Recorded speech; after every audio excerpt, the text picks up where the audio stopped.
औज़ु बिल्लाहि मिनश्शैतानिर्रजीम बिस्मिल्लाहिर्रहमानिर्रहीम। चौथा पारा सूरा आल इमरान, रुकू 10 तो रुकू 11 ਦਾ ਨਿਚੋੜ। 10ਵੇਂ ਰਕੂ 'ਚ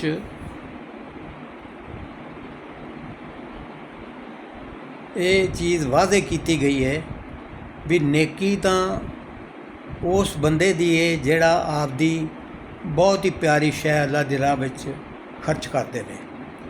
ਇਸ ਰਕੂ ਵਿੱਚ ਹੱਜ ਦੇ ਫਰਜ਼ ਹੋਣ ਦਾ ਹੁਕਮ ਵੀ ਆਇਆ ਹੈ। ਅਰਸ਼ਾਦ ਹੋਇਆ ਵੀ ਜਿਹੜਾ ਬੰਦਾ ਮਾਲੀ ਲਿਹਾਜ਼ ਨਾਲ ਅੱਲਾ ਦੇ ਘਰ ਤੱਕ ਜਾਣ ਦੀ ਤਾਕਤ ਰੱਖਦਾ ਹੈ, ਸਿਹਤਮੰਦ ਵੀ ਹੈ, ਤੰਦਰੁਸਤ ਵੀ ਹੈ ਅਤੇ ਰਸਤੇ ਦੇ ਹਾਲਾਤ ਵੀ ਅਮਨ ਵਾਲੇ ਨੇ, ਅਤੇ ਉਹਦੇ ਉੱਤੇ ਜ਼ਰੂਰੀ ਹੈ ਕਿ ਉਹ ਹੱਜ ਕਰੇ। ਜੇ ਉਹਨੇ ਇਸ ਤਰ੍ਹਾਂ ਨਾ ਕੀਤਾ ਅਤੇ ਇਵੇਂ ਬਈ ਉਹਨੇ ਅਮਲ ਦੇ ਲਿਹਾਜ਼ ਨਾਲ ਕੁਫਰ ਕੀਤਾ।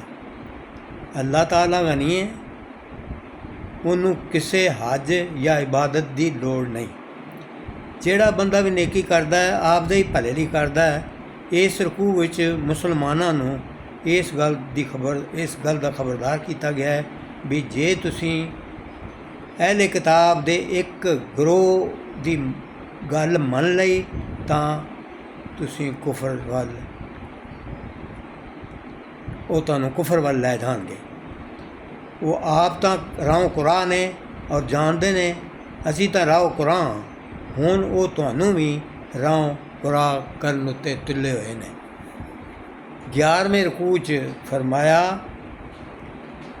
ਅੱਲਾ ਨੇ ਮੁਸਲਮਾਨਾਂ ਦੀ ਕਾਮਯਾਬੀ ਲਈ ਇੱਕ 3 ਨੁਕਾਤੀ ਪ੍ਰੋਗਰਾਮ ਦਿੱਤਾ ਹੈ। ਪਹਿਲਾ ਨੁਕਤਾ ਇਹ ਵੀ ਹਰ ਇਨਸਾਨ ਆਪਦੀ ਜ਼ਾਤੀ ਜ਼ਿੰਦਗੀ ਵਿੱਚ ਅੱਲਾ ਦਾ ਇਸ ਤਰ੍ਹਾਂ ਤਕਵਾ ਅਖਤਿਆਰ ਕਰੇ ਜਿਵੇਂ ਬਈ ਤਕਵਾ ਅਖਤਿਆਰ ਕਰਨ ਦਾ ਹੱਕ ਹੈ। ਮਤਲਬ ਇਹ ਅੱਲਾ ਦੀ ਨਾਫਰਮਾਨੀ ਤੋਂ ਇਵੇਂ ਬਚੇ ਜਿਵੇਂ ਬਚਣ ਦਾ ਹੱਕ ਹੈ।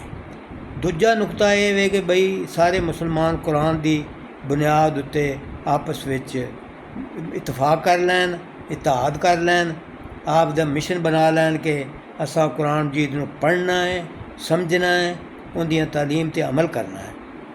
ਇਹਦੇ ਜਿਹੜੇ ਇਜਤਮਾਹੀ ਤੌਰ 'ਤੇ ਹੁਕਮ ਦਿੱਤੇ ਗਏ ਨੇ ਉਹਨਾਂ ਦੇ ਨਫਾਜ਼ ਲਈ ਜਦੋਜਹਿਦ ਕਰਨੀ ਹੈ ਅਤੇ ਇਹਦੀਆਂ ਜਿੰਨੀਆਂ ਵੀ ਤਾਲੀਮਾਤ ਨੇ ਉਹਨਾਂ ਨੂੰ ਦੁਨੀਆ ਵਿੱਚ ਫੈਲਾਉਣਾ ਹੈ।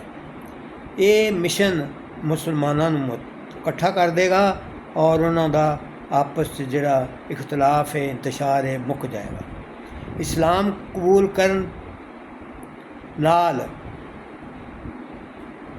ਕਬੂਲ ਕਰਨ ਤੋਂ ਪਹਿਲਾਂ ਸਹਾਬਾ ਕਿਰਾਮ ਰਿਜ਼ਵਾਨੁੱਲਾਹ ਤਾਲਾ ਅਜਮਾਈਨ ਵੱਖਰੇ ਸੀ, ਵੱਖ ਸਨ ਅਤੇ ਕੁਰਾਨ ਪਾਕ ਦੀ ਖਿਦਮਤ ਦੇ ਮਿਸ਼ਨ ਦੀ ਵਜ੍ਹਾ ਨਾਲ ਉਹ ਭਾਈ ਉਹਨਾਂ ਨੂੰ ਬਣਾ ਦਿੱਤਾ। ਤੀਜਾ ਨੁਕਤਾ ਬਿਆਨ ਕੀਤਾ ਗਿਆ ਹੈ ਕਿ ਇਕੱਠੇ ਹੋਣ ਤੋਂ ਬਾਅਦ, ਮੁੱਤਹਿਦ ਹੋਣ ਤੋਂ ਬਾਅਦ ਮੁਸਲਮਾਨ ਆਪਸ 'ਚ ਮਿਲ ਕਰ ਜਮਾਤ ਦੀ ਸ਼ਕਲ ਵਿੱਚ ਲੋਕਾਂ ਨੂੰ ਕੁਰਾਨ ਦੀ ਖਿਦਮਤ ਦੇ ਮਿਸ਼ਨ ਵਿੱਚ ਸ਼ਰੀਕ ਹੋਣ ਦੀ ਦਾਵਤ ਦੇਣ, ਨੇਕੀਆਂ ਨੂੰ ਫੈਲਾਵਣ ਅਤੇ ਬੁਰਾਈਆਂ ਤੋਂ ਰੋਕਣ।